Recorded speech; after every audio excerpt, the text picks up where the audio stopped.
Hello, Reds fans. Welcome to the YNWA Transfer News Channel. Don't forget to like, comment, and subscribe for your daily latest news. Mohamed Salah sends Liverpool message after £300 million transfer deals I don't want. Mohamed Salah has urged Liverpool supporters not to place too much pressure on the raft of new signings as the Reds prepare for the new campaign. Arne Slot's Premier League champions will aim for another trophy when they take on FA Cup winners Crystal Palace in the Community Shield at Wembley on Sunday afternoon. Liverpool have undergone an extensive squad rebuild this summer with 8 new arrivals bought for a combined total of almost £300 million. Club record £116 million signing Florian Wirtz, £79 million Hugo Ekitike, £40 million Milos Kerkez and £29 million Jeremy Frimpong are all likely to feature against Palace, with £29 million goalkeeper Georgi Mamardashvili also in the squad. And Salah, who became Liverpool's record buy in June 2017 before being usurped by Virgil van Dijk 6 months later, believes the new recruits should be given time to prove they belong at Anfield. "I just don't want people to forget that we won the Premier League with the players we already have," he said. "The ones coming now, they need to earn that thing in the media. They also need to show their quality and give it all to the fans. I don't want the fans to be just overexcited and also put pressure on them before they did anything. It's very good signings, but they need to show that in the games and to show that to the club." In a joint interview with LFC TV, skipper Van Dijk also highlighted the difficulties in adapting to a move to Liverpool, but is confident the new arrivals can benefit from the assistance of the more experienced members of the squad. "So far they have been great," said Van Dijk. "Obviously it's not easy to come to a club like Liverpool and show yourself straight away. But I'm very confident that the guys that are added to the team, they can play a good part in hopefully success this season. But there's a lot more than just playing football to being part of Liverpool. That's what we are also here for. We have to be there for the guys, and we will be." Alexander Isak made last-minute transfer U-turn involving Real Madrid. Liverpool are hoping to sign Alexander Isak before the summer transfer window closes, but doing so will depend on Newcastle.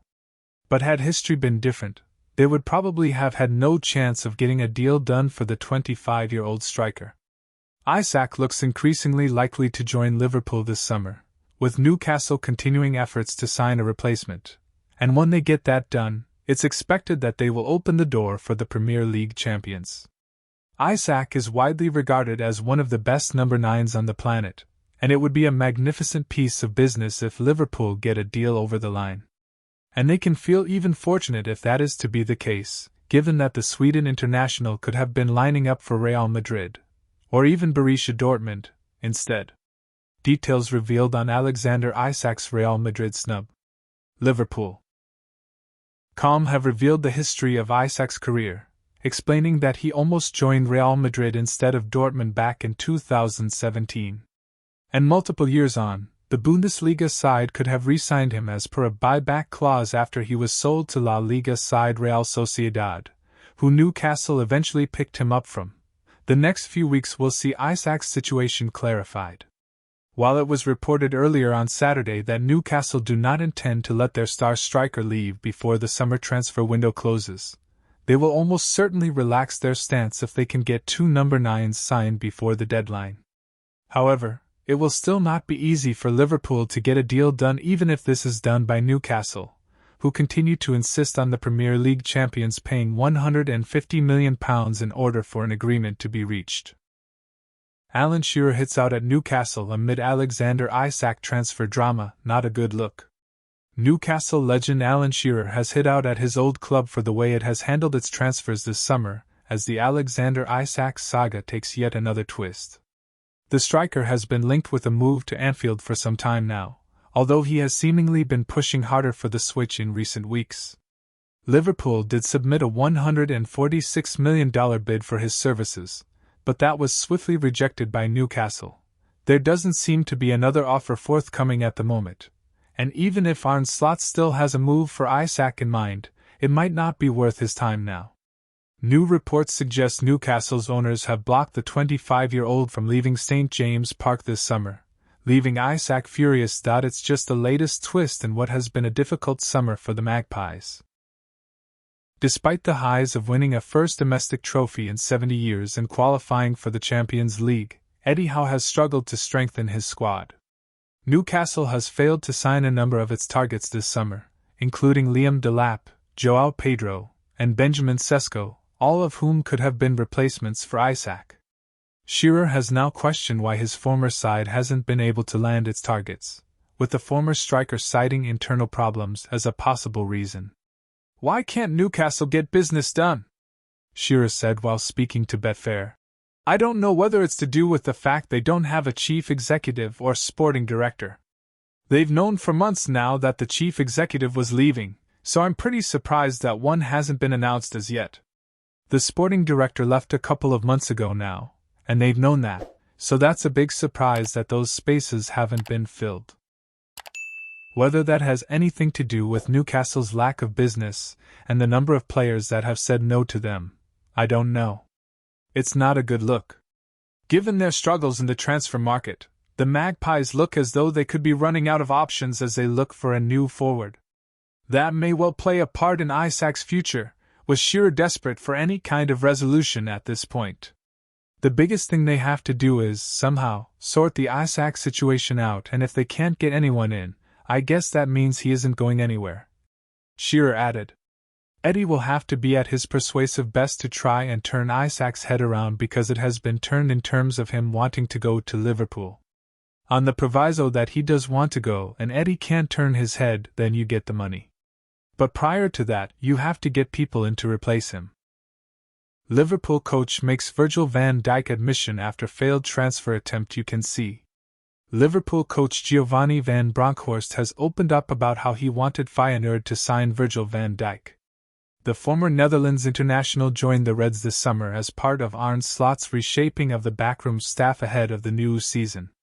The departure of John Heitinga, who left to take up a first-team coaching role at Ajax, created the vacancy that Liverpool have now filled. While many ex-players use coaching positions as a springboard to bigger managerial roles, Van Bronckhorst is taking a step back from the spotlight following several stints as a head coach. His most recent managerial role ended in November when he was dismissed by Besiktas, but his vast experience on and off the pitch is expected to be a valuable asset to Liverpool's setup. In an interview with the club's website, the 50-year-old has spoken on his admiration for Van Dijk. He said, "He is the captain.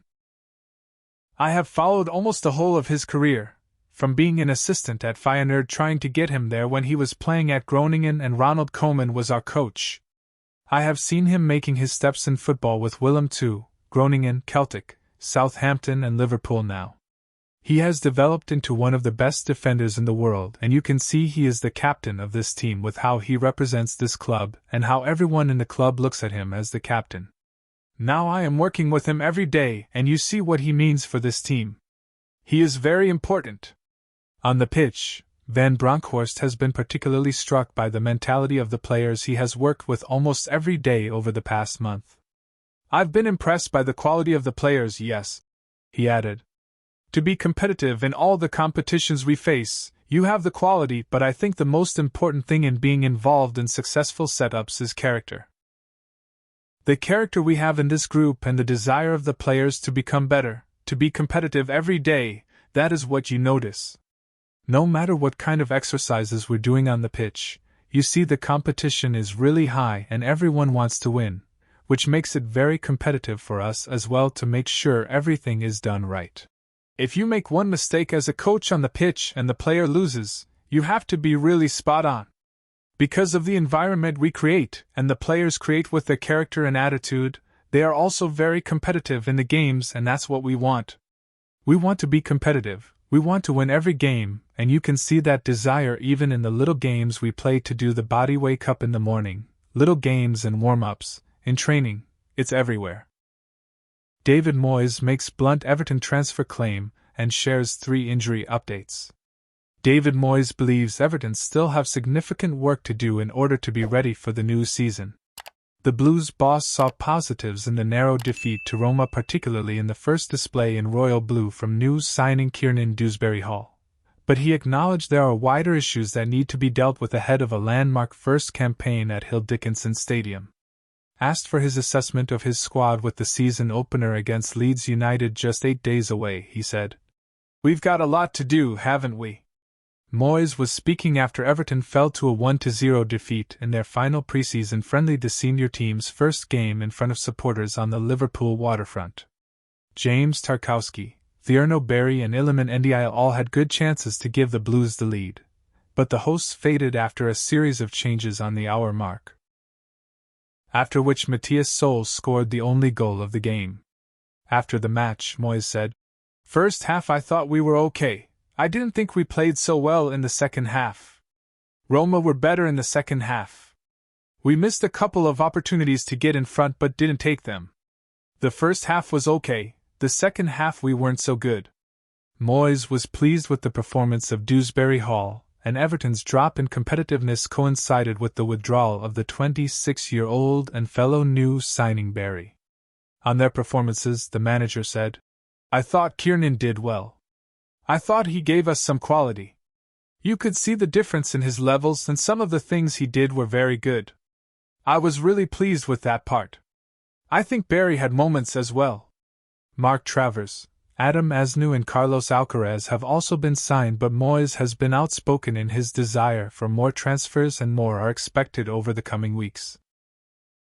This match was a reminder of the lack of options he has on the right, both in midfield and defense.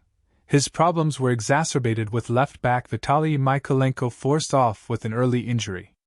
His issue is yet to be fully assessed, but it comes with Nathan Patterson being examined over a potential hernia problem, and with Harrison Armstrong out after suffering a thigh strain in training. Moyes remains focused on addressing his side's creative struggle. He said, "We've been lacking it, creativity, for most of the preseason to score enough goals and make enough goals. So, we did do last season, we scored a lot of goals in the second half of the season. Hopefully we're keeping up for the start of the season." Thanks for watching. Like and comment. Subscribe.